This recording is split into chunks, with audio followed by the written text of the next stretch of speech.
اذا كما كتشاهدوا معنا تقريبا 5 السوايع ومازال العافيه ما بغاش تسالي. 5 السوايع والنار ديال داخل في هذا المستودع ديال اجزاء الدراجات الناريه والعاديه.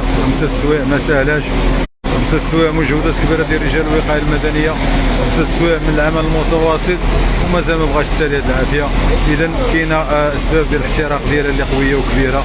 مازال حنا معكم على المباشر من مدينه الدار البيضاء تقريبا باش شعلت مع صلاه الجمعه صلاه الظهر اليوم ومازال العافيه ما بغاش تسالي. اذا لازلنا معكم على المباشر.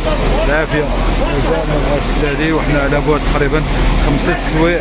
هذه العافيه وهي شاعله مازال شاعله ومازال ما طفاتش. الله يستر والله يكون في حسن العون. هذا مول المحل اللي 200 400 متر على 400 متر عامره سلعه السلعه وانتم عارفين ان اجزاء ديال الدراجات الناريه غاليه وغاليه بزاف. 400 على 400 متر وهذا السيد يلاه شهورين باش حل هذا المحل ولكن لله ما اعطى ولله ما عندنا انسان ما يدير في هذه الحاله. اذا لا زالت جهود متواصله ديال الرجال ديال الوقايه المدنيه رجال الاطفاء مستمره في هذه العافيه اللي شعلت تقريبا من وقات الظهر. كما كتشاهدوا معنا مجهودات مضاعفه ديال رجال الوقايه المدنيه ومازال هادشي ما بغاش يسالي. وحنا مازال معكم على المباشر من مدينه الدار البيضاء من لا جيرون البلاصه اللي شعلت فيها العافيه. كما كتشوفوا معنا كيدخلوا لداخل دايرين لي كاسك ماسكا غاز كيحاولوا انهم يسيطروا على ان 5 السوايع. 5 السوايع النار شاعله في السلعه ديال السيد 400 على 400 متر. ما ساهلش هذا الشيء صعيب وصعيب بزاف. السيد في حسره صاحب المحل في حسره كبيره لما وقع له في هذا الهونغار هذا المحل اللي شعلت فيه العمليه تزامنا مع صلاه الظهر اليوم الجمعه. مشاو يصليو رجعوا لقاو العافيه. كانت واحد السيده خرجات وهي مغمى عليها تقريبا مغمى عليها. حاولوا ينقذوها واتصلوا بالوقايه جات الوقايه ولكن كما كتشاهدوا معنا 5 السوايع من العمل المتواصل. 5 السوايع من العمل المضني الجبار لاطفاء هذا الحريق اللي استمر دابا اكثر من 5 السوايع. الله يكون في عون مول هذا المحل. وحنا مازال معكم على المباشر من مدينه الدار البيضاء بالضبط من لا جيرون قرب الرياضه. العافيه مازال شاهدة ما زالت مستمره ان على الاقل تبقى شي سلعه اللي يتم انقاذها من هذا المحل اللي في لا جيرون. كما كتشاهدوا معنا مشاهدينا الكرام مشاهدي الحلقه 24 حنا على امتداد تقريبا هذا هو المباشر الرابع. كنحاولوا نوصلوكم ونقربوكم مما جرى ويجري.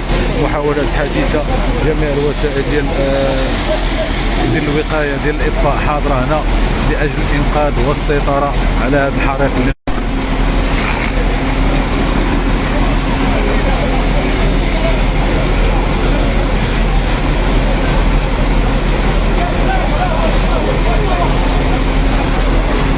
إذا المجهودات متواصلة مستمرة لإنقاذ. وكاين بعض التجار اللي جاو أزروا الصديق ديالهم في هذه المحنة اللي كيعانيو منها. لازلنا معكم على المباشر مشاهدينا الكرام. مجهودات كبيرة ديال هذه العافية اللي شعلات ولا زالوا يقومون بالواجب ديالهم. شوف السيد مسكين شوفوا الوجه ديالو صراحة الصورة تعبر من المجهودات اللي كيقوموا بها رجال الوقايه المدنيه. مجهودات كبيره اللي كيقوموا بها من اجل اخماد هذا الحريق والسيطره عليه. هذا راه ماشي اول مره دخل ولا ثاني مره دخل. يحاول يدير مجهودات كبيره صراحه. نوقفوا تحيه اجلال واكبار لرجال الوقايه المدنيه على المجهودات الكبيره اللي كيقوموا بها وعلى المجهودات المضاعفه اللي كيقوموا بها من اجل السيطره على هذا الحريق الذي اتى على الاخضر واليابس. 400 متر فوق و400 متر تحت ديال السلعه. انتم عارفين الاثمنه ديال السلعه راه بياسه صغيره تدير 100 درهم 150 درهم. كاينه بياسه اللي كدير 350 درهم. محل عامر الله يكون في عوان هذا السيد. هذا الشيء في لا جيرون في الدار البيضاء تقريبا قرب البياضه. 5 السوايع من صلاه الظهر الى وقتنا الحالي ورجال الوقايه المدنيه في سباق مع الزمن لاجل اطفاء هذا الحريق لاجل السيطره عليه. ولكن النيران والمواد القابله للاشتعال انتم عارفين كاين الزيوت العجلات المطاطيه. اذا كما شفتوا معنا تحيه للمشاهدين ديالنا ونحترموا التعليقات ديالكم. هذا الشيء وقع في لاجيروند، هذا الشيء وقع داخلي، ربما ان شارجور او سخان او شي حاجه من هذا القبيل هي التي كانت السبب وراء هذه الكارثه اللي وقعت مول هذا السيد مول هذا المحل. وكما قلنا الاصدقاء ديالو والزملاء ديالو متآزرين باش يسيطروا على هذا الحريق الذي يابس. ونحن معكم لازم مع المباشر من مدينه الدار البيضاء بالضبط لاجيروند.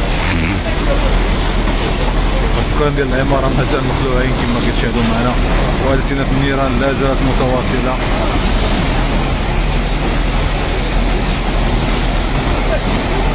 مجهودات جبيره وجباره ديال رجال الوقايه المدنيه باش يسيطروا على هذا الحريق اللي شعل في هذا المحل ديال المحل كما قلنا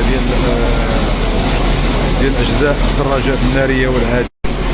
اذا كما اشرنا احد التجار ان هنا راه كاين الملايير، مبالغ ماليه ضخمه، مبالغ ماليه كبيره. الله يكون في عون هذا السيد، واخا كاين تامين واخا كاين كلشي، ولكن هذا الشيء تيبقى خساره فادحه، خساره لا تعوض. الله يعافينا المباشر دائما من مدينه الدار البيضاء لاجيروند بهذه الكارثه اللي وقعت لهذا السيد كما كتشوفوا معنا، وأخبار فادحه وكارثيه مباشره من مدينه الدار البيضاء بالضبط لاجيروند. نتمنوا انهم يسيطروا على هذا الحريق الذي اثر على الضريب واليابس.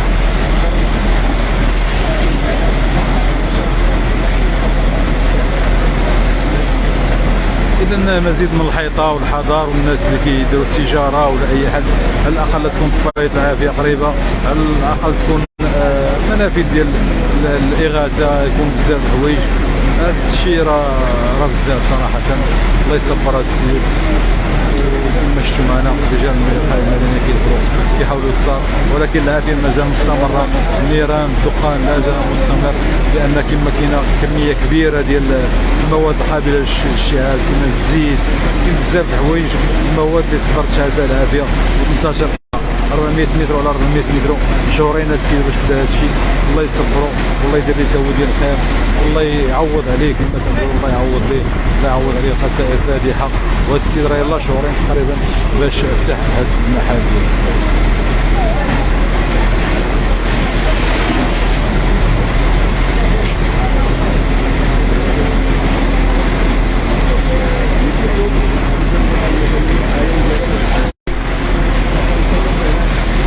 اذا كنشكركم، كنا معكم على المباشر.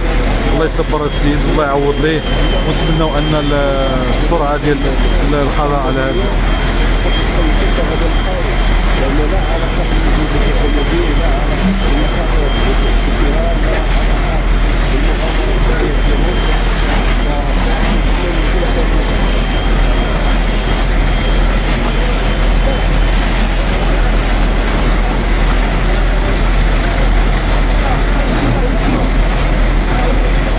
دمتم في رعاية الله، ونلتقي ببشر آخر.